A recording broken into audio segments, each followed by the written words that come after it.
Okay, Assalamualaikum. Aku tak nak cakap banyak. So, aku dah pakai bel ni. Korang boleh nampak waktu aku review. Dan sekarang 9 hari bulan November macam mana.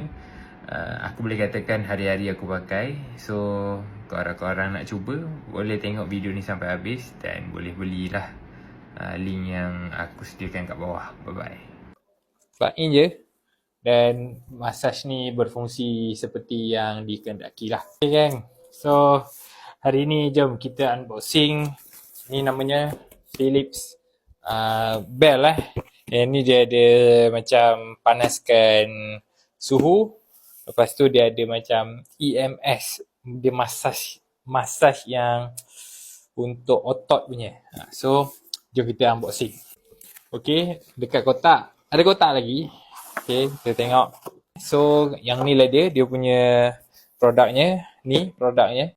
Jom, kita unboxing. Okay, dia ada extra bell Okay, ni bellnya. Kalau tengok, dekat belakang dia ada untuk EMS massage. Lepas tu, depan dia adalah untuk dia punya device remote lah. Okay, lagi dia bagi free kabel Type-C. Tengok ni, Type-C. Lepas tu dia bagi manual book. Ni dia punya remote dia untuk letak dekat kita punya bell. Lepas tu dia gunakan Type-C untuk charging. Lepas tu dia ada mode untuk heating dengan mode EMS, massage. Plug in je. Dan massage ni berfungsi seperti yang dikehendaki lah. So kalau korang nak berjogging ke, nak kempiskan perut ke, bolehlah pakai Philips Massage EMS ni dengan ada heating sekali.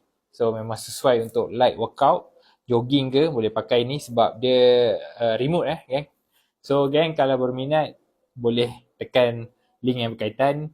Jangan lupa like, share dan komen gang. Okay gang, bye bye. Assalamualaikum.